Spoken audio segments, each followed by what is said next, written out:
তাহলে আজকের নিয়ামতের শুকরিয়া আদায়, এক নম্বরে আমরা মুখে স্বীকার করছি, প্রশংসা আদায় করি আলহামদুলিল্লাহ। দুই নম্বরে এটা আমাদের মনের ভেতরে দেখেন, যাদের ঈমান আছে তাদের আনন্দ লাগছে। ইন্নামাল মুমিনুনা আল্লাযীনা ইযা যুকিরাল্লাহু ওয়াজিলাত কুলুবুহুম ওয়া ইযা তুলিয়াত আলাইহিম আয়াতুহু যাদাতুহুম ঈমানা।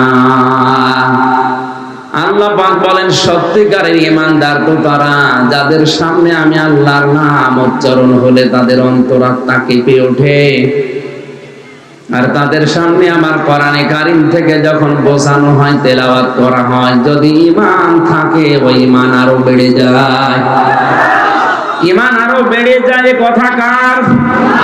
Must be. আজকে এখানে ঈমানদার যদি এসে থাকেন আপনি, অবশ্যই আপনার ঈমান বাড়বে। আর যদি ঈমান না থাকে, কি বাড়বে? নবীজি কোরআন আবু জেহেলের সামনেও পড়েছিলেন, আবু বকরের সামনেও পড়েছিলেন। দুইজনের নামের আগে আবু আছে। এক আবু কোরআন শোনার পরে তার ঈমান বেড়ে গেছে, আর এক আবু কোরআন শোনার পরে ঈমান বাড়ে নাই, শয়তানি বেড়ে গেছে। এখানে আপনি বসবেন আবু জেহেলের মতো মন নিয়ে, না আবু বকরের। আল্লাহ পাক আমাদেরকে আবু বকরের সাথে যেন কবুল করেন, বলেন আমিন। তিন নম্বরে নিয়ামতের শর্ত কি পেয়েছি? শুধুমাত্র অন্তরে আপনার আনন্দ লাগবে, শান্তি লাগবে তা না। এখান থেকে যে কথাগুলো আজকে ডেলিভারি দেওয়া হবে, কোরআনে কারীমের আলোকে এই কথাগুলো আপনার প্র্যাকটিক্যাল লাইফে আল্লাহর মর্জি মতো মিলাবেন। কথা বলে না কেন? আজকের আমার আলোচনার বিষয় আল্লাহর বান্দা কারা। আমরা সবাই দাবি করছি আমি কি আল্লাহর বান্দা? না না, আপনার ভেতরে যদি 12টা গুণ না থাকে, আপনি আকাশ দিয়ে উড়ে যেতে পারেন, আপনি আল্লাহর বান্দা হতে পারেননি। আল্লাহ পাক তার জান্নাত বানিয়েছে কিন্তু গরু ছাগলের জন্য না, তার বান্দাদের জন্য। ফাদখুলি ফি ইবাদি ফাদখুলি জান্নাতি। আমার বান্দাদের ভেতরে প্রবেশ করো, এরপরে জান্নাতে যাও। তার মানে জান্নাতে যাওয়ার আগে আপনাকে বান্দা হওয়া লাগবে। কি হওয়া লাগবে? বিশ্বনবীকে আল্লাহ কোরআনে 7টা নামে বিশেষ করে ডাক দিয়েছেন, তার ভেতরে বান্দা একটা। এই শব্দটা এত আদরের শব্দ, এত মহব্বতের শব্দ। মুহাম্মদ রাসূলুল্লাহকে পর্যন্ত আল্লাহ বান্দা বলেছেন কোরআনে। ওয়াইন কুনতুম ফি রাইবিম মিম্মা নাযালনা আলা আবদিনা।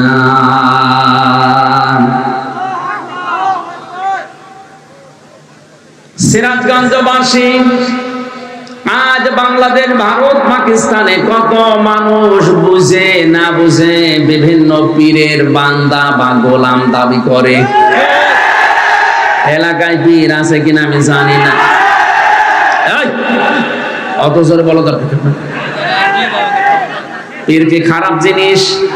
পীর মানে উস্তাদ, শিক্ষক, মুআল্লিম। আপনি যেটা ইসলামের জানেন না, যারা জানে তার কাছে জেনে নেবেন, এইটাই পীর। কি এর বাইরে কিচ্ছু নেই। তার দরবারে যাওয়া লাগবে, গরু ছাগল নিয়ে পা টেপা লাগবে, এগুলো সব ওদের বানানো। বাংলায় বলছি, পীর মানে উস্তাদ, শিক্ষক, মুআল্লিম, টিচার। ফাসআলু আহলাদ যিকরি ইন কুনতুম লা তা'লামুন। কোরআনে আল্লাহ আয়াতটা 2 বার দিয়েছেন। যারা জানে না তাদের উচিত যারা জানে তাদের কাছে যেন জেনে নেয়। এইটা আরবিতে, এটা ফার্সিতে পীর বলে, আরবিতে বলে মুআল্লিম, ইংরেজিতে বলে টিচার, বাংলায় আমরা শিক্ষক বলি। এ বাংলাটা বুঝেছেন কিনা? পীর কি বাংলা শব্দ? কি ফার্সি? বলেন বলেন। ইংরেজি টিচার, আরবি মুআল্লিম বাংলা, এই যে শিক্ষক, এইটাও তো পীর। কি কথা বলেন? ওই যে ডক্টর সাহেব, ওইটাও পীর। যারা জানেন না ওনার কাছেও বিষয়টা জেনে নেবেন, এইটাই পীর। এতটুকু পীরের শেষ। তো বাংলাদেশে যে জিনিস যত ভালো তার নকল বের হয় তাড়াতাড়ি। পীর তো ভালো, এই পোতাসিয়ায় যে পীর এসেছিলেন, কি নাম জানো? শাহ মখদুম রহমতুল্লাহ আলাইহি। তাদের জীবন আমি পড়ে দেখেছি। দেশে যারা ইসলাম প্রচার করেছে নিজের জন্য কিচ্ছু করেনি, সব করেছে জনগণের জন্য। আমার বাগেরহাটের দিকে তাকান, খান জাহান আলী বড় বড় দিঘি কেটেছে, পুকুর কেটেছে, কুয়া বানিয়েছে, টিউবওয়েল টুকে দিয়েছে, রাস্তা বানিয়েছে। এইগুলো ছিল পীর। চট্টগ্রামের মরহুম আব্দুল জব্বার নিজের একটা কুড়ে ঘর নেই, অথচ নবীজির ঘর, মাদ্রাসা বানিয়েছে কয়েক তালা। 1 থেকে কামিল পর্যন্ত সেখানে পড়ানো হয়। লক্ষ লক্ষ ছেলে মেয়েরা, উনি মারণের পরে যে হাজার হাজার লক্ষ লক্ষ ছেলে মেয়েরা দিন সেখানে শিখছে। নবজি বলেন মরণের পরে মানুষের সব আমল বন্ধ হয়ে যায়, কিন্তু 3টা আমল জারি থাকে। তার ভেতরে যদি দিন আপনি রেখে যান, দিনের শিক্ষা, ওই শিক্ষাটা যত মানুষ দুনিয়ায় নেবে, আপনি কবরে বসে বসে সওয়াব পেতেই থাকবেন। মাওলানা রাশেদিন, রাশেদুল ভাই যে মাদ্রাসা বানিয়েছে, আসার সময় দেখেছি উনি হয়তো মারা যাবে 50 বছর পর। এখান থেকে যত মানুষ দিন শিখবে, আলেম হবে, কিয়ামত পর্যন্ত মাওলানা সাহেব কবরে সওয়াব পেতেই থাকবে। আজকে কোরআনের আর এক পাখি বিদায় নিয়েছে, আল্লামা লুৎফর রহমান লক্ষ্মীপুরের। বাংলাদেশ সহ আন্তর্জাতিক স্কলার যারা আছে তার ভেতরে তিনি একজন। বহু ভাষায় সারা বিশ্বে কোরআন প্রচার করেছে, হাজার হাজার আলেমদের অভিভাবক। আজকে মারা গেল, কত মানুষ তার দ্বারা কোরআনের আলো পেয়েছে। উনি মারা যাওয়ার পরেই কবরে দিয়ে দেবেন, কিয়ামত পর্যন্ত এই আলো ছড়াতেই থাকবে।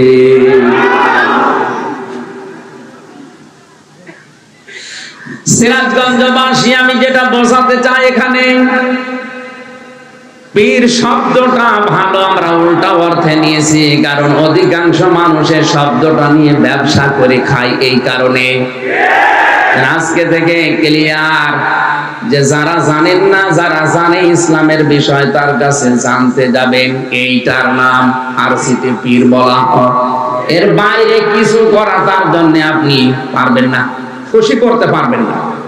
আপনি মনে করেন যদি পীর সাহেবকে একটা এরকম শাল চাদর দিয়ে খুশি করব, আরে ভাই আপনার আগে আপনি তো 2000 টাকার শাল কিনেছেন, আপনার আগে একজন 5000 টাকার শাল ওরে দিয়ে গেছে।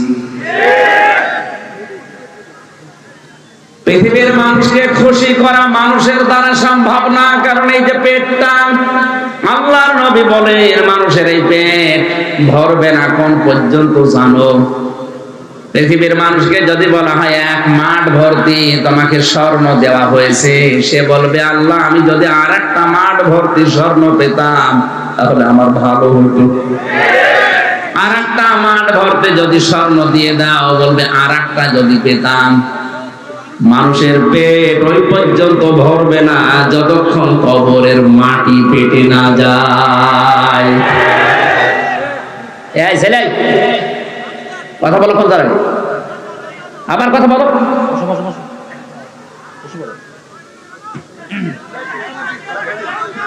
কথা বলতে হবে না, না দেখতে পারলেও চুপ থাকে। কত মানুষ দেখছেন না, নীরব হয়ে শুনছে আপনার জন্য। যদি ডিস্টার্ব হয় কবিরা গুনাহ হবে আপনার, কারণ ফাস্তামিউ লাহু ওয়া আনসিতু, 2টা শব্দ এখানে। চুপ থাকতে হবে এবং শুনতে হবে, কারণ এখন আর মমতাজের গান হচ্ছে না, এটা কোরআনের আলোচনা আরম্ভ হয়েছে। রহমানের বান্দা যদি আমরা দাবি করি, আল্লাহর বান্দা যদি আমরা দাবি করি, বলছিলাম যারা আজ বলে আমি অমুক পীরের গোলাম, পীরের বান্দা, এ কথা বলা যে কত বড় মারাত্মক। আল্লাহ সবচাইতে বেশি রাগান্বিত হয়ে যায় ওই মানুষটার উপরে যখন সে তার বান্দার পরিচয় দিতে চায় না। আল্লাহ বাদে কারো গোলামির পরিচয় দেওয়া, বান্দা বলা, কারো কাছে সাহায্য চাওয়া জায়েজ নেই, হারাম। হারাম এবং হারাম। জিন্দা পীর হোক আর মরা পীর হোক, কারো কাছে সাহায্য চাওয়া যাবে না। সাহায্যের একমাত্র জায়গা আল্লাহ। এমনকি কেউ যদি বলে ইয়া রাসূলুল্লাহ আমারে সাহায্য করেন, কবিরা গুনাহ হবে। আপনি নামাজে কেবলই বলে আসলেন ইয়্যাকা না'বুদু ওয়া ইয়্যাকা নাস্তাঈন, শব্দটা কিন্তু না'বুদু ওয়া ইয়্যাকা এভাবে ছিল। ফেল ফাইল মফউল এভাবে শব্দ সাজানো হয় আরবি গ্রামারে। আল্লাহ আগে ইয়্যাকা দিয়ে দিয়েছেন, মফউল কি আগে এনে মুকদ্দম করে জানিয়েছেন। এখানে দেখবেন বাংলা লিখতে গেলে হর্ষাই দেওয়া লাগে। একমাত্র তোমারই ইবাদত করি। সুবহানাল্লাহ বলতে পারেন না? এই গ্যারান্টি দিয়ে যখন জানলেন একমাত্র তোমারই ইবাদত করি, এরপরে আপনি যদি কোনো পীরের কাছে মরা হোক জিন্দা হোক সাহায্য চান, আল্লাহ এত রাগান্বিত হন।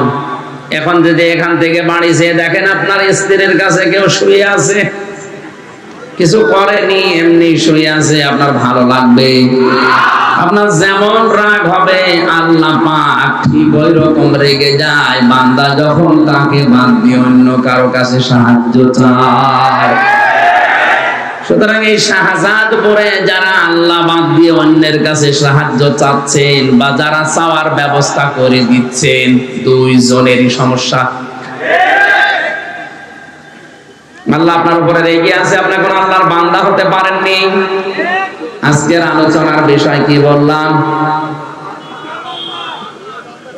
এখানে কথা বলে কেন গো?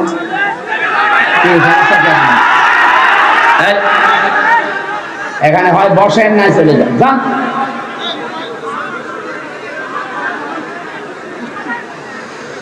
আমার ভাইরা, আমি বলছিলাম আজকের আলোচনার বিষয় হচ্ছে আল্লাহর বান্দা কারা। আমরা আল্লাহর বান্দা হওয়ার চেষ্টা চালাবো ইনশাআল্লাহ।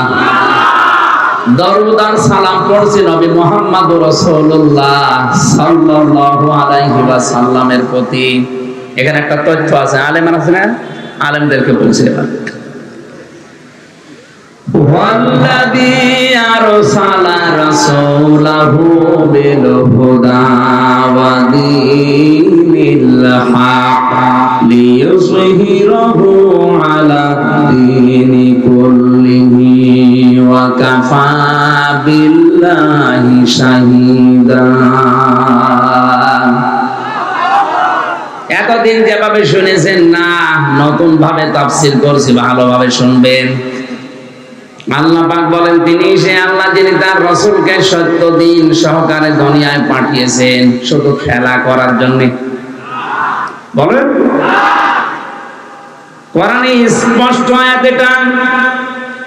তিনি সে আল্লাহ যিনি তার রাসূলকে পাঠিয়েছেন সত্য দিন সহকারে। কেন পাঠালেন? লিইয়ুযহিরাহু, একটাই উদ্দেশ্য, তিনি যেন জাহির করেন। কি করেন? জাহির করেন, প্রকাশ্য করেন। দুনিয়ায় যত ধর্ম আছে, যত দিন আছে, সব দিনের উপরে যেন তিনি তার পাঠানো দিন ইসলামকে উপরে তুলে নিয়ে আসেন। আল্লাহ তাআলা এতটুকু বলে শেষ করেননি, ওয়া কাফা বিল্লাহি শাহীদা। এই কাজ করতে গিয়ে নবীর পেছনে যদি বাংলাদেশের কেউ না থাকে, আমি আল্লাহ বলছি আমি নিজেই যথেষ্ট। এবার আসেন তো আয়াতের পক্ষে হাদিস। মান করাল কোরআনা ফাস্তাযহারাহু ফাহাল্লা হালালাহু ওয়া হাররামা হারামাহু আদখালাহুল্লাহুল জান্নাহ ওয়া শাফাআহু ফি আশারাতিন মিন আহলি বাইতিহি কুল্লুহুম ক্বাদ ওয়াজাবাত লাহুন নার। তিরমিজি শরীফের হাদিস। নবীজি বলেন যে ব্যক্তি কোরআন পড়ে আর কোরআনকে ইজহার করার চেষ্টা করে, মান কারাল কোরআনা ফাস্তাযহারাহু, ওই যে কোরআন লিইয়ুযহিরাহু, এখানে শব্দের মাত্রা কিন্তু একই। তাহলে ইজহার শব্দের অর্থ বললাম প্রকাশ করা, প্রচার করা, দাঁড় করানো, প্রতিষ্ঠিত করা। এই পৃথিবীতে যারা কোরআন পড়ে আর কোরআনকে যারা দাঁড় করানোর জন্য চেষ্টা চালায়, প্রতিষ্ঠা করার জন্য যারা চেষ্টা চালায়, ফাহাল্লা হালালাহু, এর হালালকে হালাল হিসাবে মেনে নেয়, একটি বারের জন্য চিন্তা আসে না যে কোরআনে কারিম আল্লাহ প্রকাশ করার জন্য বলার পরে হালালের কথা কেন বললেন? কারণ আল্লাহ জানে ভালো করে এ পৃথিবীতে কোরআন যদি প্রতিষ্ঠিত না হয়, কায়েম না হয়, এমন এমন হালাল জিনিস আছে যে এই সমাজে মানা সম্ভব না।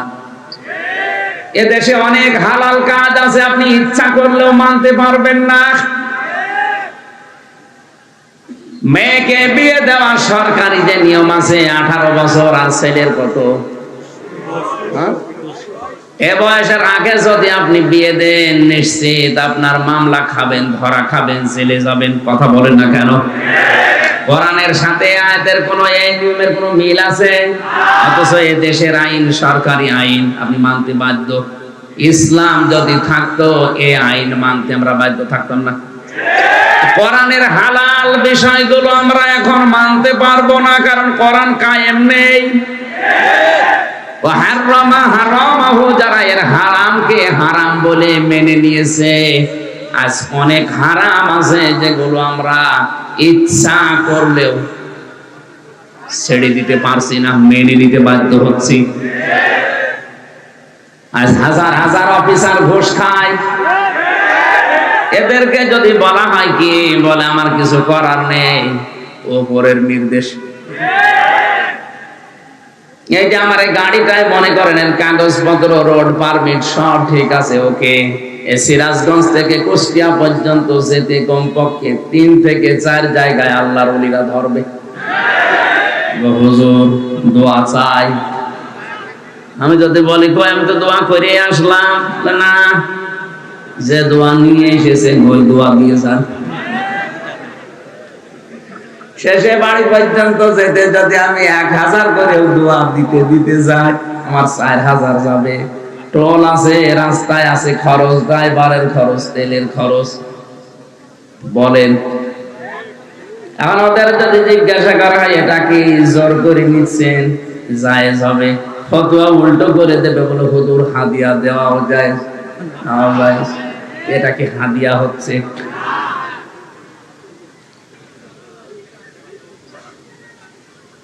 এক সাহাবীকে নবীজি ইয়ামেন দেশে পাঠাচ্ছিলেন, মুআয ইবনে জাবালকে ডাক দিয়ে বললেন, মুআয ইবনে জাবাল, ওই দেশে তোমাকে দায়িত্ব দিয়ে পাঠাচ্ছি, দায়িত্বশীল যতক্ষণ থাকবা হয়তো মানুষ তোমার ভয়ে বিভিন্ন হাদিয়া তোফা দেবে, হাদিয়া তোফা ওই পর্যন্ত গ্রহণ করতে পারবা যতক্ষণ ওটা হাদিয়া থাকে, কিন্তু ওটা যদি ঘুষের পর্যায়ে পড়ে যায় তখন আর ওটা নিতে পারবা না।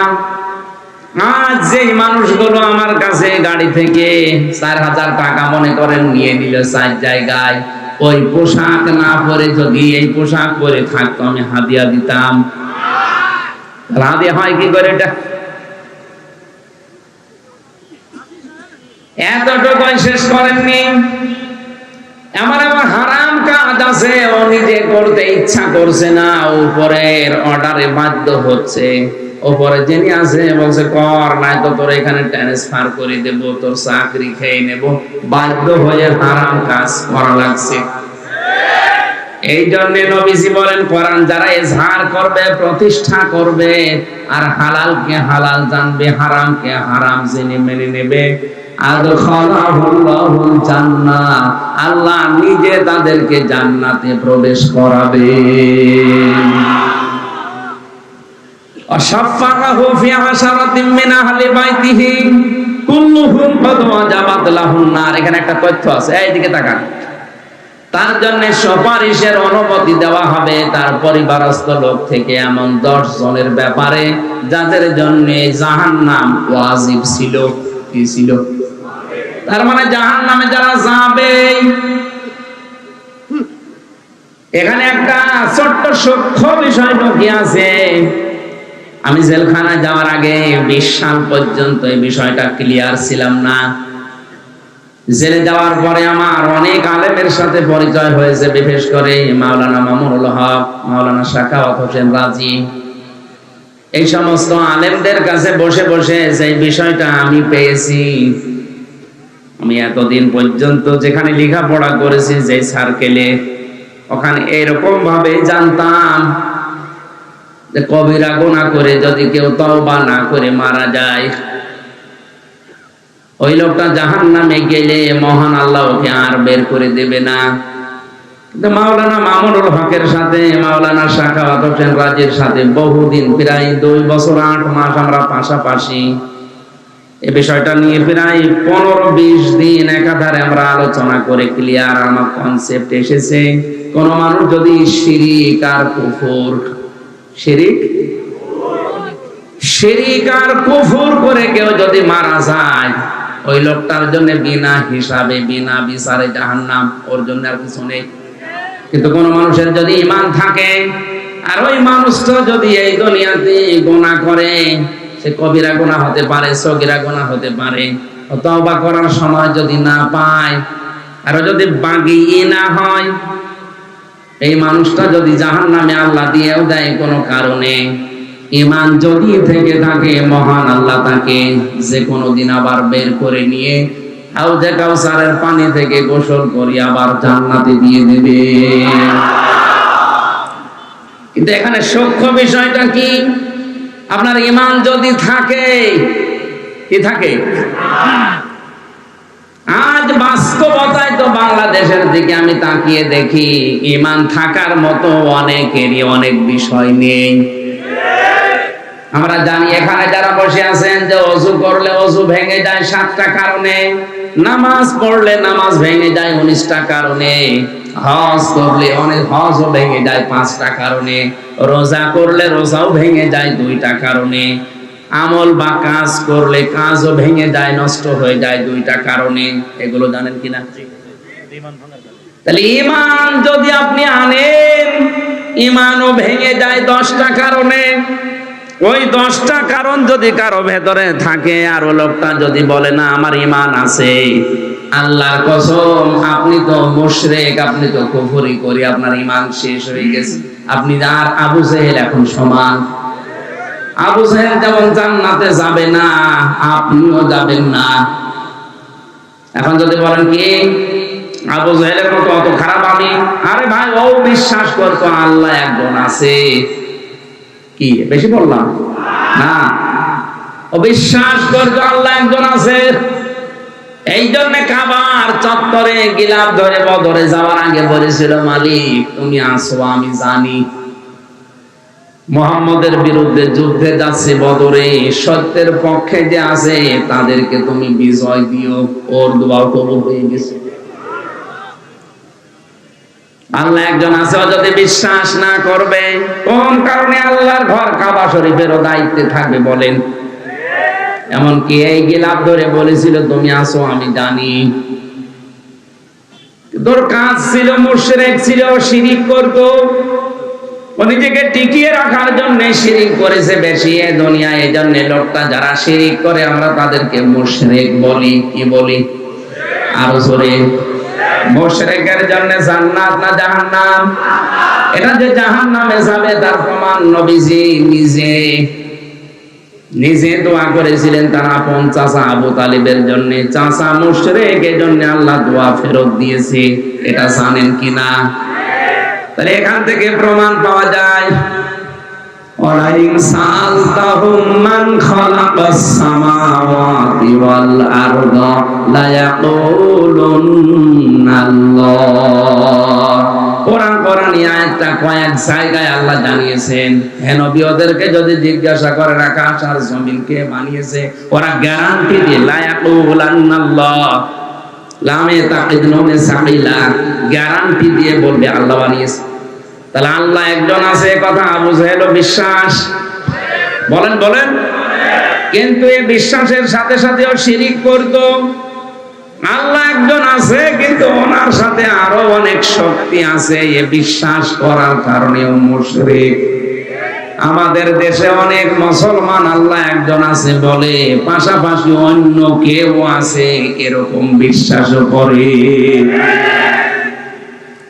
এজন্য যারা শিরিক করবে তার 1 নম্বরে ঈমান নষ্ট হয়ে যাবে, 2 নম্বরে যারা কুফরি করবে তাদের ঈমান নষ্ট হয়ে যাবে, 3 নম্বরে যারা নেফাক করবে, মুনাফিক যারা সব ধর্মকে সমান মনে করবে। এই যে তাফসীর থেকে আমি একটা উদাহরণ লিখেছি, যারা সব ধর্মকে সমান মনে করে আর ঈমান নষ্ট হয়ে যায়, এ দেশে নেই। এখন যদি বলেন হুজুর এই কথা বলার দরকার নেই, আপনি ঘটনা বলেন, সাপের কাহিনী বলেন, বলবো? আমি তো আসল কথা বলছি। আপনি আর কোনদিন জাহান্নাম থেকে বের হতে পারবেন না যদি এই 10টা থাকে। জীবনের মতো যাবেন, এই শেষ, কোনদিন আর পারবেন না। আর যদি এই 10টার কোনটাই না থাকে, আপনি কোনো না কোনোদিন যাবেন, আবার একদিন বের হবেন। এই জন্য তো আপনাকে বাঁচার জন্য বলছে, আমি আপনার শত্রু না, আমি আপনার বন্ধু।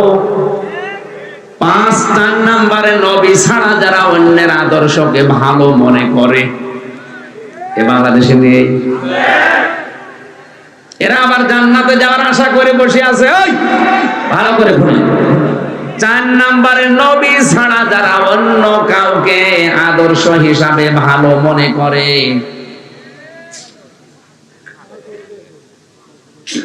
করে না, কেউ করে না।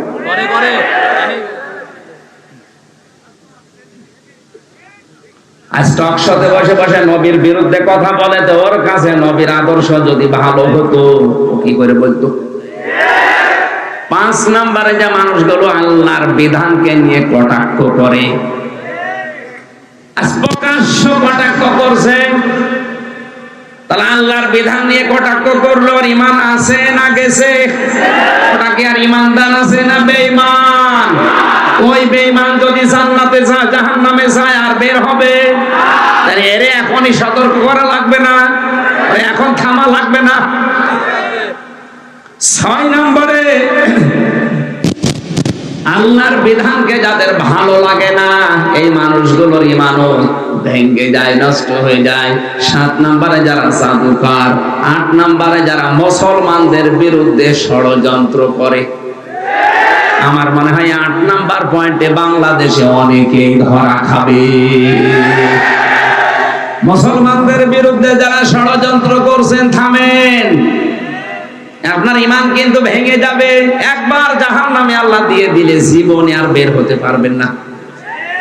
9 নম্বরে কাউকে ইসলামের ঊর্ধ্বে যদি কেউ মনে করে, এটা এই দেশে নেই, আমেরিকায় আছে। 10 নম্বরে ইসলামের কোন বিধানকে যদি কেউ ঘৃণা করে, বলেন নাউজুবিল্লাহ। আল্লাহ আমাদের হেফাজত করুন, বলেন আমিন। লিইয়ুযহিরাহু আলা দ্বীনি কুল্লিহি দিয়া যেটা বুঝিয়েছে, ইসলামকে যারা দাঁড় করানোর চেষ্টায় থাকবে, প্রকাশ করার চেষ্টায় থাকবে, কায়েম করার, প্রতিষ্ঠা করার চেষ্টায় থাকবে, আর হালালকে হালাল জেনে মেনে নেবে, হারামকে হারাম জেনে মেনে নেবে, তাকে আল্লাহ জান্নাতে শুধু প্রবেশ করাবে না, এমন 10 জনের ব্যাপারে তারে সুপারিশ করার অনুমতি দান করবে যাদের জন্য জাহান্নাম ওয়াজিব হয়ে গিয়েছিল। সুতরাং ওই যোগ্যতা অর্জন করার জন্য আজ আমাদেরকে কোরআন পড়তে হবে। এখানে কোরআনের হাফেজ হওয়া লাগবে সে কথা নেই। মান কোরআনা, যে ব্যক্তি কোরআন পড়বে, হাফেজ হওয়া ফরজ না। হাফেজ হওয়া ফরজ, কোরআন পড়া ফরজ। কোরআন পড়া কি?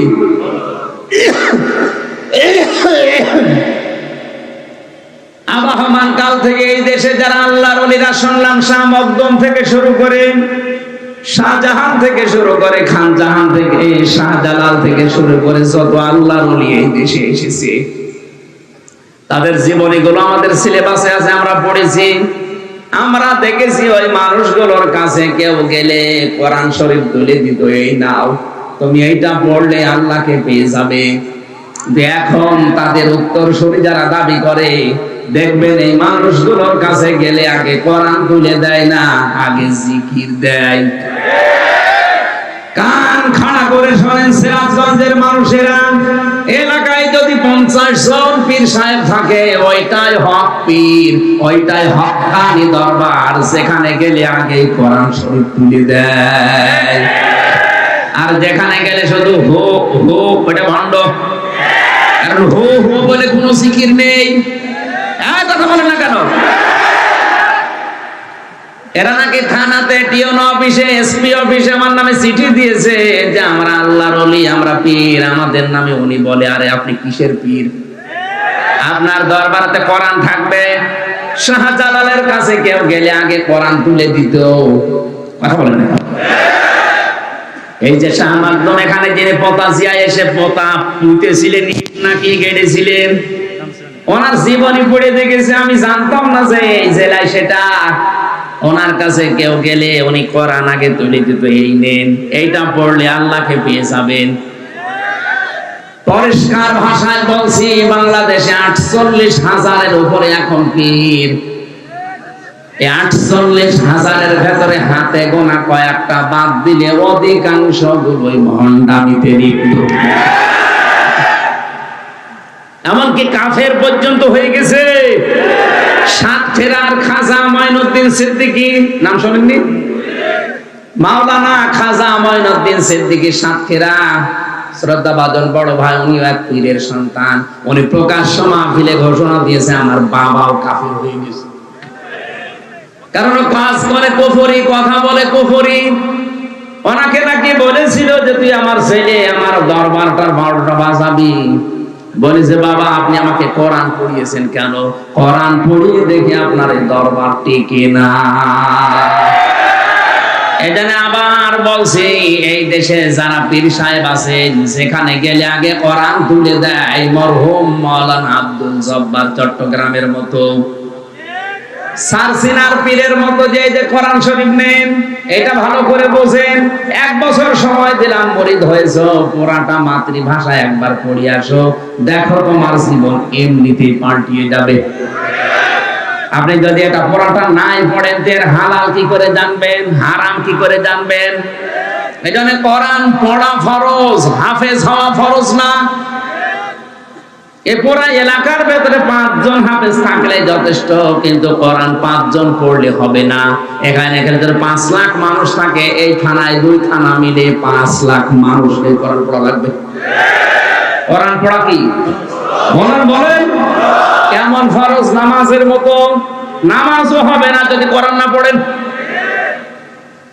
নামাজের যে 19টা নামাজ ভাঙার কারণ আছে, আর 1 নাম্বার কারণ কোরআন অশুদ্ধ পড়া। এজন্য আহ্বান জানাচ্ছি, যারা এসেছেন এখান থেকে সিদ্ধান্ত নিয়ে যান, মরণের 8 দিন হলেও আমি কোরআন পড়া শিখে মরব। শুধু শিখবো না, আমি বসবো, যেভাবে হোক আমি বসবো। কথা বলেন? চেষ্টা চালান। যদি আপনি এভাবে পড়তে পড়তে নাও পড়তে পারেন, যদি আলিফ বা তা সা পড়তে পড়তেই মারা যান, 50 বছর লাগুক, অসুবিধা নেই। আপনি তালেবে ইলম হয়ে যাচ্ছেন, আর তালেবে ইলম মরে গেলে কোনো হিসাব নেই। সুবহানাল্লাহ বলতে পারবেন?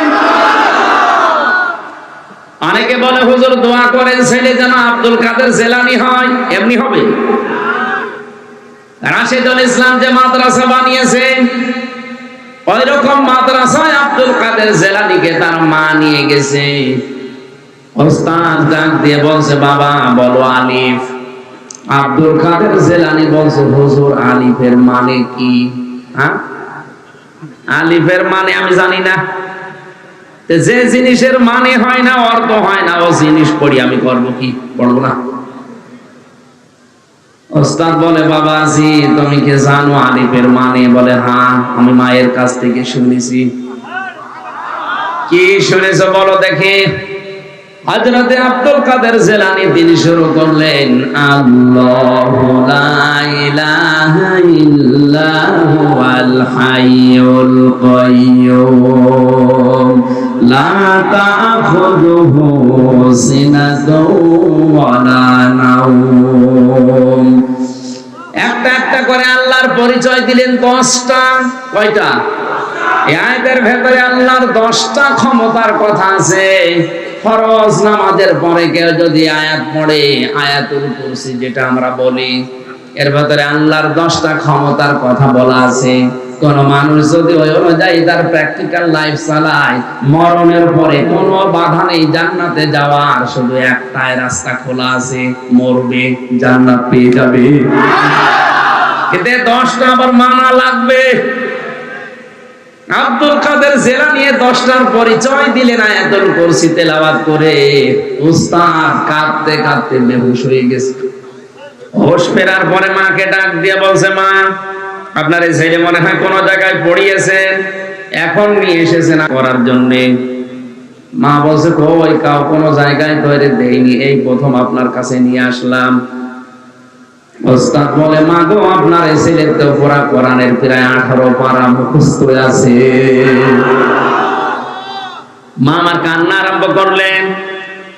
ওস্তাদ বলে, মা আপনি কাঁদেন কেন? আপনার তো খুশির বিষয়, আপনার তো আনন্দ লাগার কথা যে এতটুকু বয়স, এই বয়সে আপনার ছেলে কোরআনে কারিমের 18 পারা মুখস্থ করে ফেলেছে, তা অর্থ সহ ব্যাখ্যা করতে পারে। মা ডাক দিয়ে বলে, উস্তাদ আমার আফসোস লাগে এই কারণে, আমার এই সন্তানটা যখন পেটে ছিল প্রতিনিয়ত আমি কোরআনে কারিমের প্রায় 18 পারা পর্যন্ত পড়তাম। আমি পুরা কোরআনের হাফেজা না, আমি 18 পারার হাফেজা। আমি প্রতিনিয়ত কোরআন পড়েছি পেটে রাখা অবস্থায়। এ সন্তান জন্ম নেওয়ার পরে এর পাশে বসিয়ে বসিয়ে ফজর নামাজ পড়ে আমি কোরআন পড়তাম। ও শুয়ে শুয়ে আমার মুখের দিকে তাকিয়ে আমারে আব্দুল কাদের মুখ মিলাতো। আমার আফসোস হচ্ছে এই কারণে, আমি যদি আরেকটু কষ্ট করে আর 12 পারা পড়ে পুরা কোরআনটাই মুখস্থ করে প্রতিনিয়ত পড়তে পারতাম, আমার এই ছেলে আব্দুল কাদের এতটুকু বয়সে কোরআনের হাফেজ হয়ে যেত। আব্দুল কাদের জিলানী এমনি তৈরি হয়। এরপরেও তিনি মাকে মাঝে মাঝেই বলতেন, মা তুমি সত্যি করে বলো দেখি, আমাকে পেটে রাখা অবস্থায় কোনো হারাম কাজ করেছো নাকি? মা আশ্চর্য হয়ে বলে, কি বলিস? বলে, হ্যাঁ আমি বলতাম না, আমি যা পড়ি আমার মনে থাকতে চাই না, অবশ্যই তুমি আমাকে পেটে রাখা অবস্থায় কোনো হারাম কাজ করেছো। মা বলে, বাবারে তোরে পেটে রাখা অবস্থায় কোন হারাম কাজ করেছি বলে আমার মনে হয় না, তবে একটা কথা আমার মনে আছে, আমার পেটের ভেতরে তোর বয়স যখন 9 মাস, কয় মাস? ওই সময় আমি তোর নানির বাড়িতে ছিলাম। উঠানের উপরে আচার নাড়ি দেয়, শোকাতে দেয় রোদে, ওটা শোকাতে দিয়েছে কে জানো, আমি খেয়ে ফেলেছিলাম। কারণ সন্তান পেটে রাখা অবস্থায় মানুষের টকের দিকে ঝোঁক বেশি হয়। আমি হয়তো তুলে খেয়ে ফেলেছি, মনে করলাম তোর নানির। পরবর্তীতে খোঁজ নিলাম না, এটা পাশের বাড়ির একজন রোদে শোকাতে দিয়ে গেছে। বাবা আব্দুল কাদের, মানুষের জিনিস আমি না বলে খেয়েছি তোকে পেটে রাখা অবস্থায়, এই কারণেই মনে হয় তোর পড়া মনে থাকে না। সিরাজগঞ্জের মা বোনেরা, সন্তান পেটে রাখা অবস্থায় মানুষের জিনিস না বলে খেয়ে এই প্রভাব যদি সন্তানের মেধার উপরে পড়ে, এই কারণে যদি লেখাপড়া মনে থাকতে না চায়, আমাদেরকে যারা পেটে নিয়েছো কত কিছু না বলে খেয়ে তোমরা হজম করে ফেলো। আব্দুল কাদের জিলানী এমনি খালি দোয়া করলে আসবে, পেট ঠিক করা লাগবে। মেয়েদের এই কয়েক ইঞ্চি পেট, এটা অনেক দামি জায়গা। কত রকমের নজর ওই দিকে মানুষ দেয় উল্টা পাল্টা করে, আর মানুষের চোখের নজর বড় তীক্ষ্ণ, খুব খারাপ জিনিস এটা। অনেকেই হয়তো বলে, হুজুর আমি ভালো নজরে তাকাই, এটা টাটকা শয়তান। তোমার নজর কত ভালো। বিশ্ব নবী মুহাম্মদ রাসূলুল্লাহ একদিন মসজিদে নববীতে নামাজে যাচ্ছিলেন, হঠাৎ করে একটা বেপরদা মহিলা তার সামনে পড়ে গেছে। তিনি মাথা নিচু করলেন, তাড়াতাড়ি করে বাড়িতে আসলেন। হযরতে সাউদা রাদিয়াল্লাহু তাআলা আনহাকে ডাক দিয়ে বললেন, কোথায় তুমি, এদিকে আসো। তার সাথে তিনি সংসার করার পরে হযরতে সাউদা বলে, হে রাসূল আপনি তো মসজিদে যাচ্ছিলেন, হঠাৎ করে ফিরে আসলেন কোন কারণে? হযরত সাউদা ডাক দিয়ে বলেছেন, নবীজি বলেন, আমি যখন যাচ্ছিলাম তখন একটা বেপরদা মহিলা আমার সামনে পড়ে গিয়েছিল। তাড়াতাড়ি করে মাথা নিচু করে চোখ বন্ধ করে আমি প্রায় চলে এসেছি। শয়তান আমারে ধোঁকায় ফেলে দিচ্ছিল। তাড়াতাড়ি করে চলে এসে আমার জায়েজ জায়গায় আমি জায়েজ কাজটা করেছি। বলেন তো, শয়তান যদি বিশ্ব নবী মুহাম্মদুর রাসূলুল্লাহকেও ধোঁকা দিতে পারে, আমাদের পারবে না? আপনার মন কি রাসূলুল্লাহ চাইতেও পবিত্র হয়ে গেছে? এখানে ভণ্ডামি কথা কোথায় পান আপনি? বলে আমার মন পবিত্র আছে। আমি যে কথাটা বলার জন্য পর্যন্ত এসেছিলাম, শিরক এবং কুফরি যেন আমাদের জীবনে না থাকে, তাহলে জাহান্নামে একবার গেলে আর বের হতে পারবেন না। সুতরাং কোরআনে কারিম আমাদের এই মুহূর্তে থেকে পড়া দরকার, যেমন তেমন ভাবে না, আব্দুল কাদের জিলানীর মতো বুঝে বুঝে। আমি কথা দিয়ে যাচ্ছি, এখানে যারা এসেছে আজকের এই দিন থেকে আগামী বছর যদি এখানে অনুষ্ঠান হয়, 1 বছর সময় পাবেন। কোরআনটা আপনি একবার হলেও মাতৃভাষায় শেষ করেন। আমি প্রায় 75 বারের উপরে শেষ করেছি, আমার তো আয়ত্ত হয়ে গেছে ইনশাআল্লাহ। আপনি পড়েন একবার, দেখবেন আপনাকে দিয়ে এলাকায় যারা শিরক আর বেদাত করাতে পারবে না। কারণ এটা আলো। এটা কি? সূরা ফুরকান আমি পড়েছি একটা মাত্র আয়াত। ফুরকান মানে পার্থক্যকারী সত্য মিথ্যাকে। এলাকায় যারা সত্য মিথ্যাকে মিশ্রণ করে ফেলে, আপনি কোরআন কারীম পড়লে পার্থক্য করে ফেলবেন। কোরআনের আরেক নাম আছে কোরআন আয-যিকির। কোরআনের নাম কি? এর আরেক নাম আছে আল কিতাব, এর আরেক নাম আছে শিফা। 53টা নাম আমি কোরআনের পেয়েছি। প্রতিটি নামের ভেতরে সিগনিফিকেন্স আছে, একটা ভাব, সুন্দর একটা জিনিস লুকিয়ে আছে। কিতাব বলা হয় কোরআনকে কেন? আমি এখানে একটা সূক্ষ্ম তথ্য বের করেছি, ভালো করে শুনে আছেন তো আপনারা? কোরআনে কারীমকে কিতাব বলা হয় এই কারণে, পৃথিবীতে একটাই কিতাব আছে, তার নাম আল কোরআন। দুনিয়ায় আর যত বই আছে, কিতাব আছে, এগুলো কিন্তু আসলে কিতাব না, এগুলো কোরআনের সব ব্যাখ্যা। ওয়াল্লাহু কানাল বাহরু মিদাদান লিকালিমাতি রাব্বি লানাফিদাল বাহরু ক্বাবলা আন তানফাদা কালিমাতু রাব্বি ওয়ালাউ জিনা বিমিসলিহি মাদাদা। আল্লাহ পাক বলেন, নবী আপনি বলুন, তাম দুনিয়ার সব পানি যদি খালি হয়ে যায়, যত গাছ আছে দুনিয়ায় যদি কলম হয়ে যায়, দুনিয়ার জিন আর ইনসান মিলে যদি লেখা শুরু করে, কিয়ামত পর্যন্ত লিখতেই থাকবে, আমার কোরআনের ব্যাখ্যা শেষ করা যাবে না। ওয়ালাউ আন্না মা ফিল আরদি মিন শাজারাতিন আকলামু ওয়াল বাহরু ইয়ামুদ্দুহু মিন বা'দিহি সাব'আতু আবহুরিন মা নাফিদাত কালিমাতুল্লাহ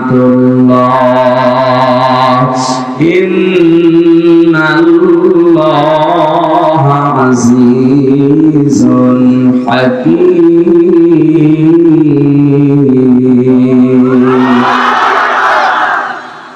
এটা 27 নাম্বার সূরা লোকমানের। আল্লাহ পাক বলেন, যদি জমিনের যত গাছ আমি বানিয়েছি, সব গাছকে যদি কেউ কেটে কেটে কলম বানিয়ে ফেলে, 7টা সমুদ্রের পানিকেও যদি কেউ কালি বানায়, এরপরে আরো সমুদ্র যোগ করে, আল্লাহ এই কথাগুলো ব্যাখ্যা স্বরূপ বলছেন, এই কারণে যেটা সম্ভব না। মা নাফিদাত কালিমাতুল্লাহ, আমি আল্লাহর কালেমার ব্যাখ্যা লিখে কোনোদিন শেষ হবে না। এই জন্য দুনিয়ায় কিতাব কয়টা?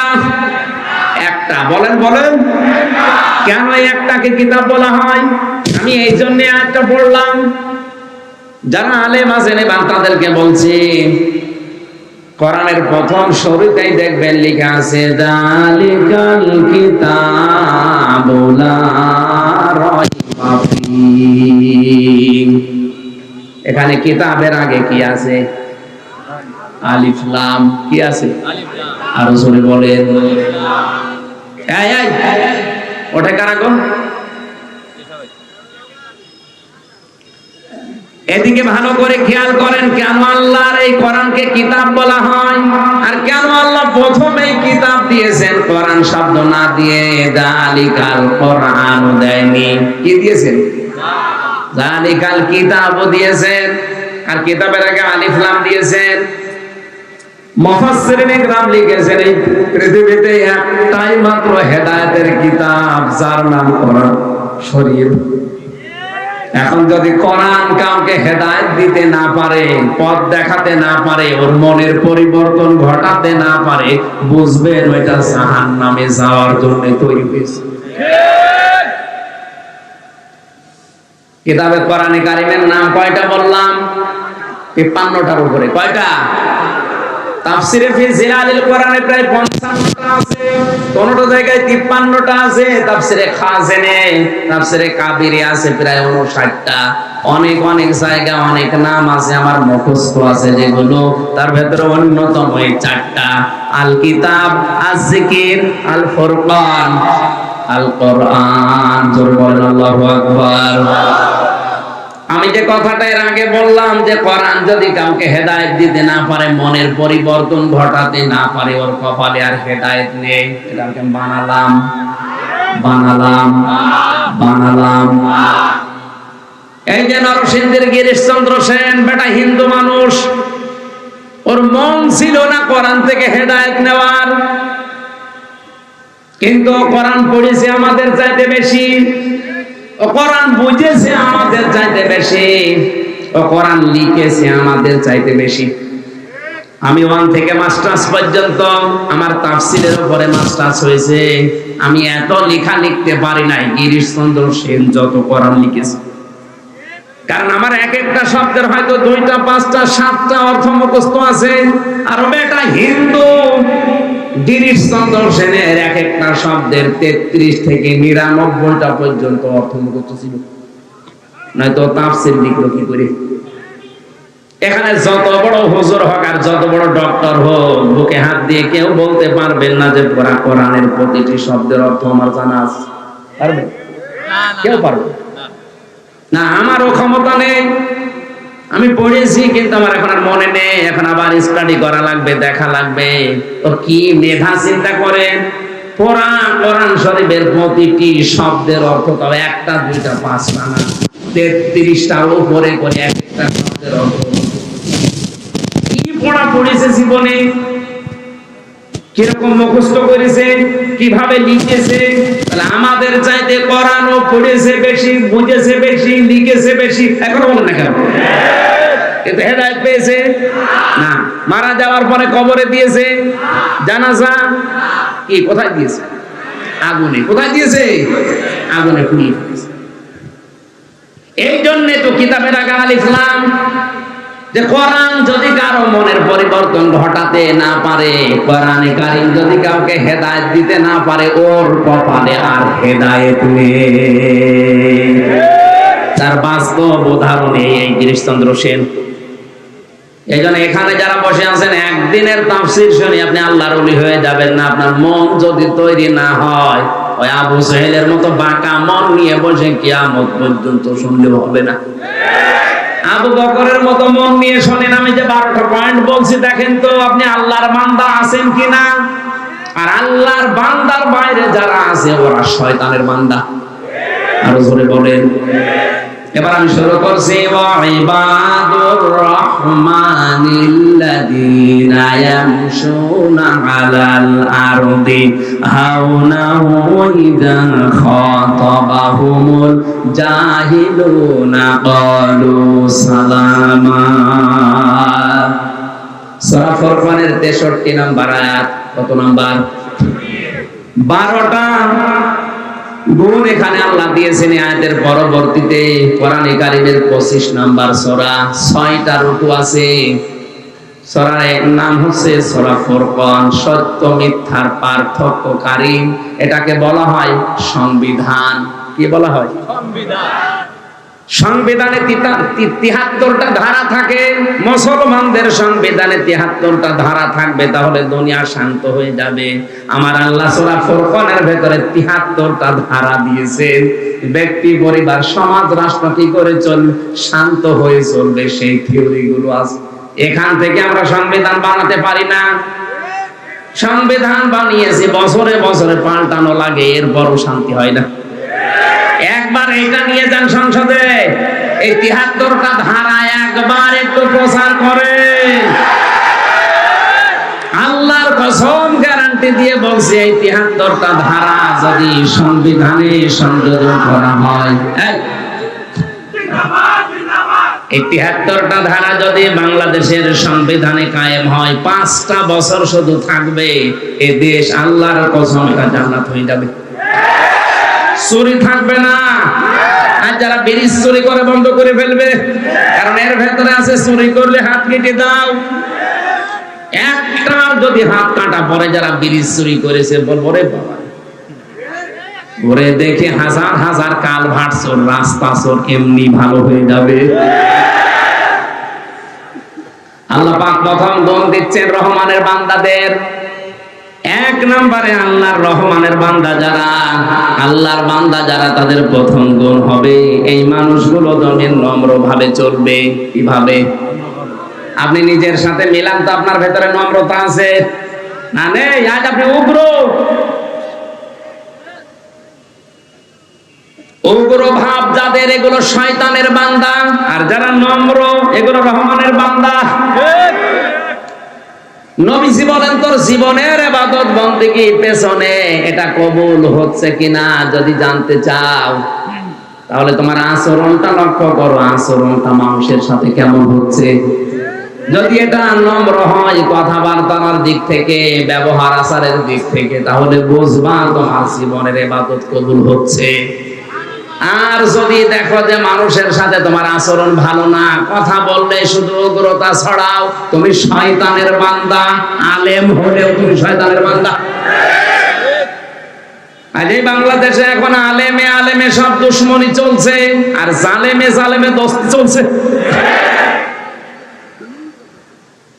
মিথ্যা কথা ছড়াতে ছড়াতে কয়েকদিনে আমার নামও ছড়িয়েছে, আমি নাকি কওমি মাদ্রাসা বিদ্বেষী, দেওবন্দি আলেমদের বিদ্বেষী। কোরআন আমার সামনে, আল্লাহর কসম আমি নিজেও কওমি মাদ্রাসায় পড়েছি, আমি কওমির সন্তান।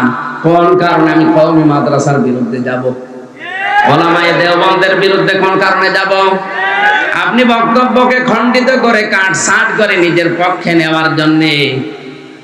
এই বাংলাদেশে আমি সবচাইতে ওপেন ভাবে মামুনুল হকের মুক্তি আমি হামজা চেয়েছি, কারণ আমি তার কাছে থেকে দেখেছি লোকটার চরিত্র কি, তার ভেতরে ইখলাস আছে, তার ভেতরে ইলম আছে, সে লোকটা মুহাক্কিক আলেম। আর উল্টা পাল্টা ছড়িয়ে আমার আপনি কওমি বিদ্বেষী বানিয়ে দিয়েছেন। মাওলানা সাখাওয়াত হোসেন রাজি, মাওলানা আল্লামা মামুনুল হক, মাওলানা জুনায়েদ আল হাবিব, আজিজুল ইসলাম ইসলামাবাদী, আর আমার কাছে সবচাইতে বেশি ভালো লাগে এখন মুফতি নূর হোসাইন নুরানি মুন্সিগঞ্জের। এরকম উদার হতে পারেন না আপনি? মাওলানা মামুনুল হক আজ জেলখানায় বসতেছে এই দেশের কিছু দালাল মৌলবি কারণে। এই দালাল গুলো যদি দালালি না করতো, 5টা গোলাম যদি না হয়ে থাকতো, মাওলানা মামুনুল হক 3 বছর না 3 দিনে বের হয়ে যেত। এমন কোন অপরাধ নেই যে তারে খালি ফসলায়, পেছন দরজা দিয়ে শুধু এই যে আলেম নামে, এই মৌলবী নামে এই জালেম গুলো, এই দালাল গুলো খালি ফসলায়। কথা বলতে গেলে ওর গায়ে লাগে, এই কারণে এখন আমারে বানিয়েছে অনেক কওমি মাদ্রাসা দেওবন্দি আলেমদের বিরুদ্ধে। শয়তান শয়তানি করার জায়গা পাও না, মানুষের নামে আন্দাজে এক মিথ্যা তহমত দিয়ে দাও। আমি সে ছোটবেলা থেকে নিজে কওমি মাদ্রাসায় আফেছি, কওমি, আমি কওমির সন্তান, আর আমার নাম দিয়েছে ওটা। আমি সংগঠন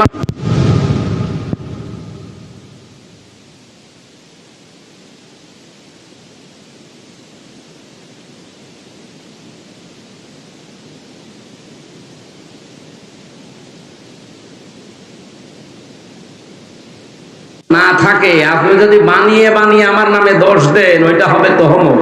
এখন যদি বলেন আপনি কিছুক্ষণ আগে বললেন দালাল, দালাল এমনি বলি না, ওদের কাছে আমি 3 বছর থেকে ওদের নিজেদের মুখে শুনেছি যে এইগুলো এইগুলো এইগুলো সব দালাল।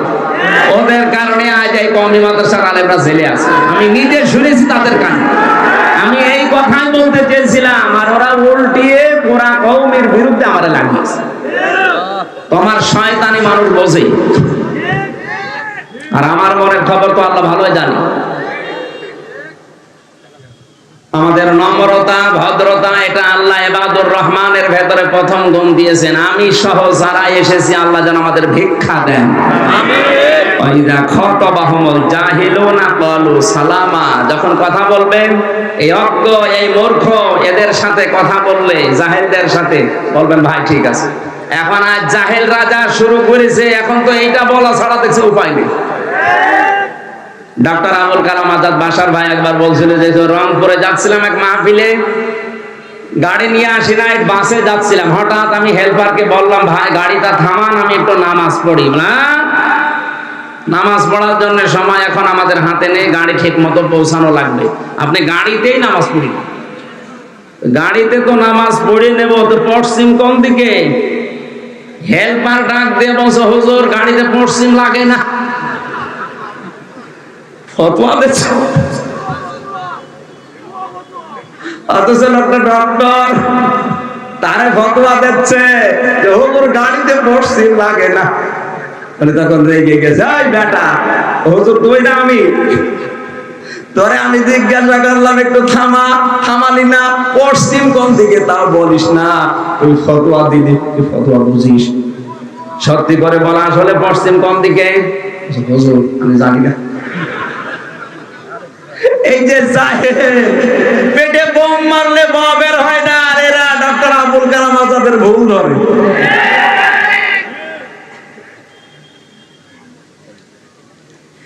তিন নম্বরে আল্লাহ পাক বলেন, হে নবী ওই মানুষগুলো আপনার রবের জন্য রাতের বেলা দাঁড়িয়ে যায়। কার জন্যে? والذين يبيتون لربهم سجدا وقياما, রাতের বেলা যখন দাঁড়ায় তারা শুধু দাঁড়িয়েই থাকে না, কোরআন কারীম তেলাওয়াত করে। জেলখানার ভেতরে মাওলানা মামুনুল হককে দেখেছি রাত 2টা 2:30টার সময় উঠে 4 পারা 5 পারা দাঁড়িয়ে দাঁড়িয়ে, এখন 50 বছর বয়স তাও পড়তেছে। আমার 33 বছর বয়স, আমার পা লেগে যায় 2 পারা পড়তে, অথচ বেটার মাথায় ব্যথা। দেখবেন যখন আদালতে আসে তখন কোলের ভেতরে ভর দিয়ে আসে, অথচ এরপরও জেলের ভেতরে থাকাকালীন প্রতিদিন এই 3টা বছরে তাদের তাহাজ্জুদ আর নফল নামাজ মিলে প্রায় 6-7 পারা করে পড়ে।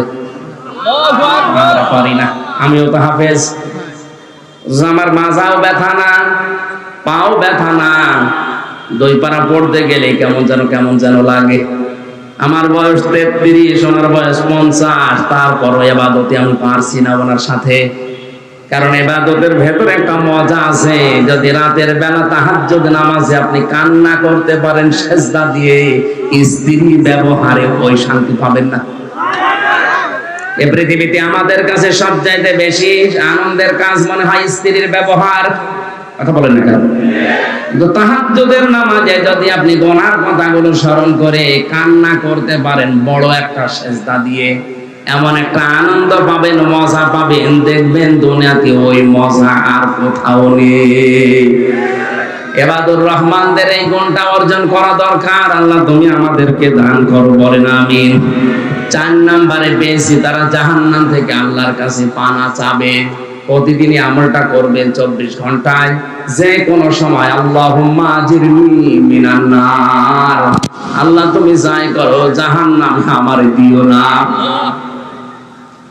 5 নম্বরে দান করতে গিয়ে ফকির হয়ে যাবেন না, আবার কৃপণতা করবেন না, মধ্যম পন্থায় থাকবেন। 6 নম্বরে আল্লাহ ছাড়া কাউকে ডাকা যাবে না।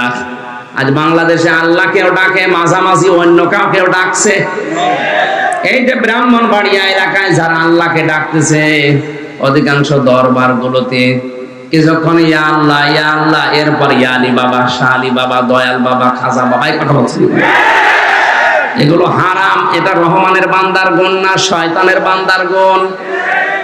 7 নম্বরে অন্যায় ভাবে কাউকে হত্যা করা যাবে না, রায়ও দেওয়া যাবে না। 9 নম্বরে জিনা করা যাবে না। এখানে 3টা বললাম পরপর। আল্লাহ বাদে অন্য কাউকে যারা ডাকে অথবা আল্লাহকে ডাকে পাশাপাশি অন্য কাউকে যারা জুড়ে দেয়। 2 নম্বরে যারা অন্যায় ভাবে মানুষ হত্যা করে। 3 নম্বরে যারা জিনা করে। এই 3টা পাপের শাস্তি হবে ডবল। কি হবে? আল্লাহ আমাদের হেফাজত করুন। 9 নম্বরে মিথ্যা সাক্ষী দেওয়া যাবে না। আজ বাংলাদেশে হাজারো মানুষ শুধু মিথ্যা সাক্ষীর কবলে পড়েছে, খাটতেছে। এটা বন্ধ করেন। আপনি কিন্তু রহমানের বান্দার বাইরে চলে গেছেন যদি মিথ্যা সাক্ষী জীবনে দিয়ে থাকেন। 10 নম্বরে অনর্থক কথা কাজ, এগুলো বাদ দেওয়া লাগবে। যে কাজে দুনিয়া এবং আখিরাতের কোনো ফায়দা নেই ওই কাজ থেকে নিজেকে বাঁচিয়ে রাখা লাগবে। আর যারা মোবাইলে উল্টাপাল্টা নাচ দেখেন, উলঙ্গ ছবি দেখেন, এটা দুনিয়া এবং আখিরাতের কোনো ফায়দা আছে? বলেন। আপনার শরীর নষ্ট হয়, আপনার চোখের জেনা হয়, মনের জেনা হয়, বাকি আরো কত কিছু অঘটন ঘটে যাচ্ছে। সুতরাং এই মুহূর্তে যারা আছে এরকম কাজে রহমানের বান্দা থাকতে হলে ছেড়ে দেওয়া লাগবে। রাজি আছে? কারা কারা রাজি আছেন বলেন তো? নাউযুবিল্লাহ, এত মানুষ এই কাজ করেন। এলাকাতে আমি এসে মানুষ ভালো মনে করছিলাম, এরা দেশে সব উলঙ্গপনায় আছে। 11 নম্বরে কোরআনের আয়াত শোনার পরে, কোরআনের বায়ান শোনার পরে যারা বোবা বধির এর মতো আচরণ যারা করে এরা রহমানের বান্দা নয়। আমি কিন্তু কথা খোলাখুলি বলেছি। এখন যদি বোবা বধির অন্ধের মতো আচরণ করেন আপনি শয়তানের বান্দা, রহমানের বান্দা না। এই কথাটার ওজন আপনি টের পাননি। এইটা আজকের আসল ওয়াজ। ভাঙে কি বলবো? কোরআনের কথা শোনার পরে যারা অন্ধ বোবা বধিরের মতো আচরণ করে এরা রহমানের বান্দা না, এরা শয়তানের বান্দা। আমি জানি এখানে এরকম মানুষ বেশি। এরপরে 12 নাম্বার হচ্ছে তাদের পরিবারের জন্য তারা দোয়া করবে। কার জন্যে? সবাই মিলে দোয়াটা একবার পড়েন। আল্লাযীনা ইয়াকুলুনা রাব্বানা হাব লানা মিন আজওয়াজিনা ওয়া যুররিয়াতিনা কুররাতা আ'য়ুনিন ওয়াজআলনা লিল মুত্তাকিনা ইমামা। এই যে 12টা গুণ আমি সংক্ষেপে বলেছি, আমি সহ যদি আমরা সবাই এই গুণটা, এটা যেহেতু কালকে রেকর্ড হয়ে ছড়িয়ে যাবে সারা দেশে, সবাইকে আহ্বান জানাবো, শোনেন, বারবার শোনেন। নিজেদের জীবনে যদি আমল করে নিতে পারেন এই 12টা গুণ, আপনি রহমানের বান্দা হিসাবে আল্লাহ পাক নিজে আপনার জন্য অ্যাপার্টমেন্ট তৈরি করবে। এই পৃথিবীতে একজন মানুষকে আল্লাহ জান্নাতের ঘর দেখিয়েছিলেন, তার নাম আসিয়া। নাম কি? হযরতে আসিয়াকে আল্লাহ নিজে জান্নাতের ঘর দেখিয়েছেন।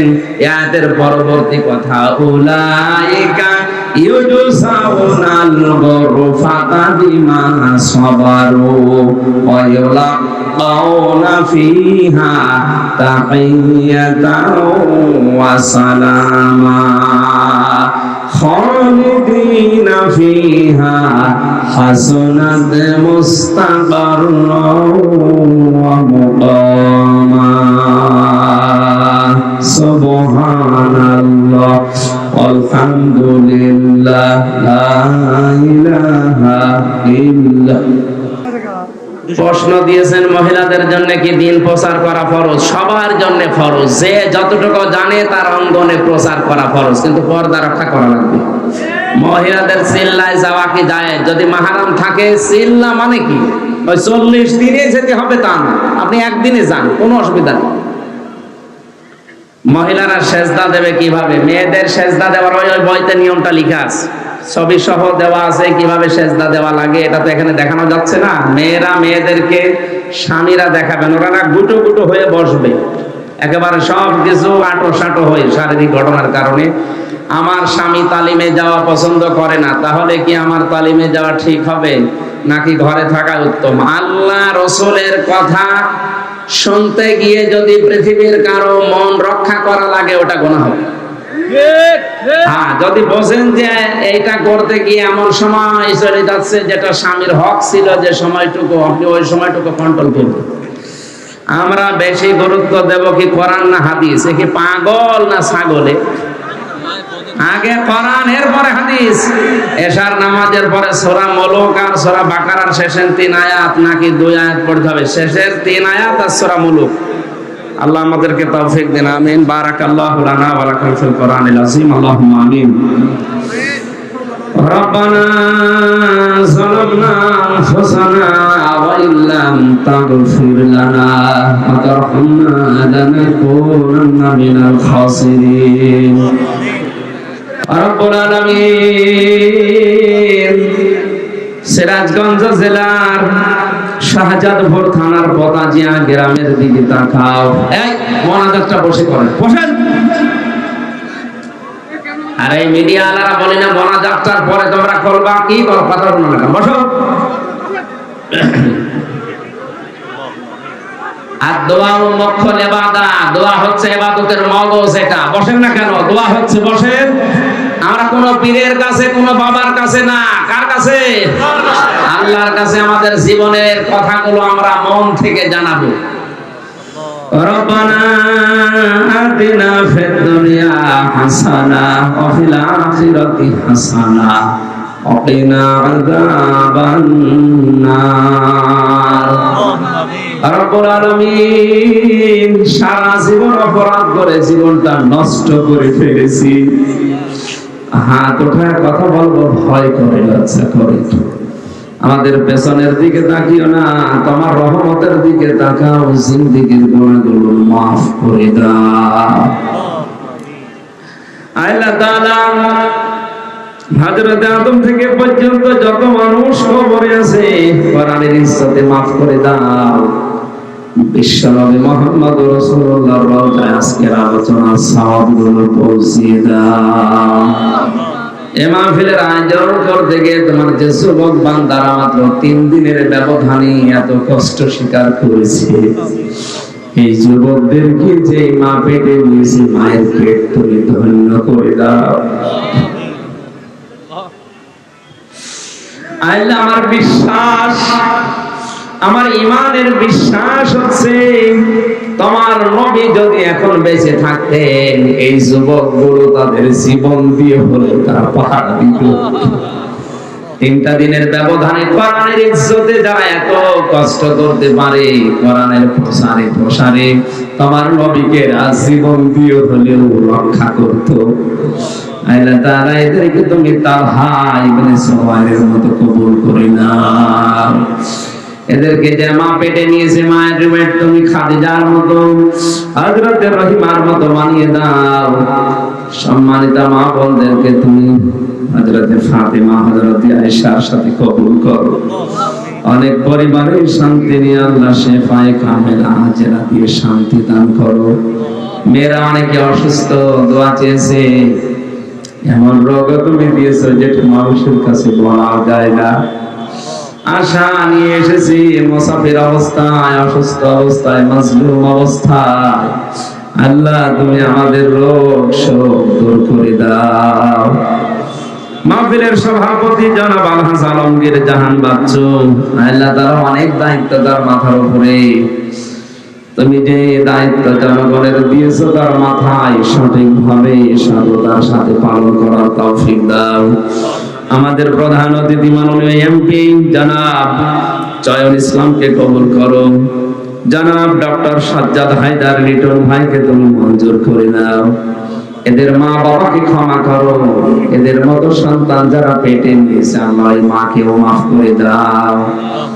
মাওলানা রাশিদুল ভাইকে কবুল করো, তার বাবাকে দেখলাম, তার বাবাকে মাফ করে দাও। আল্লাহ তোমার কোরআনকে যারা ইজহার করতে চায়, যে মানুষগুলো কোরআনে কারীমের রাস দেখতে চায়, এই মানুষগুলোকে তুমি ওমরের মতো কবুল করে নাও। এই পতাজি এলাকার মাটির নিচে যত মানুষ ঘুমিয়ে আছে কবরগুলো জান্নাত বানাও। এই মাহফিলের সভাপতি, সেক্রেটারি, ক্যাশিয়ার, মোতাওয়াল্লি, সদস্য ভাইরা যারাই হয়েছে কোরআনের জন্য, সবাইকে তোমার হাতে দিলাম, মঞ্জুর করো। আল্লাহ তাআলা আমার শরীরটাকে তুমি সুস্থ রাখো। কওমি আলিয়া এই দুইটা ধারার মাদ্রাসার আলেমদেরকে তুমি এদেশে এক করে দাও। আজ জালেমে জালেমে দোস্তি হয়ে যাচ্ছে, আলেমে আলেমে আজ শত্রুতা বাড়ছে। আল্লাহ তুমি রক্ষা করো আলেমদের, আমাদের ঐক্যমত হওয়ার তৌফিক দাও, ঐক্যবদ্ধ হয়ে দিন এদেশে কায়েম করতে পারি সেই মন আমাদের দান করো। রহমানের বান্দা হওয়ার জন্য যে গুণগুলো তুমি দিলে, আমি সহ প্রত্যেককে এগুলো আয়ত্ত করার তৌফিক দাও। আমরা যেন শয়তানের বান্দা হয়ে না যাই, সেদিকে তুমি খেয়াল রাখো রব্বুল আলামিন। আজকে তোমার এক বান্দা কোরআনের দায়ী, আন্তর্জাতিক ইসলামিক স্কলার, আমাদের অভিভাবক, আলেমদের মাথার মুকুট আল্লামা লুৎফর রহমান, তোমার ডাকে সাড়া দিয়ে বিদায় নিয়েছে। আল্লাহ তুমি কবরে মাফ করে দাও, তার জীবনের ভালো ভালো কাজগুলো কবুল করো। মানুষ হিসাবে যদি অন্যায় করে থাকে, হাজার হাজার মানুষ নিয়ে বলছি, আল্লাহ তুমি তাকে মাফ করে দাও। আমাকে সন্তান বলে ডাক দিত মাঝে মাঝে, বড় ভালোবাসতো। খোদার ইজ্জতে আল্লাহ তুমি তাকে ক্ষমা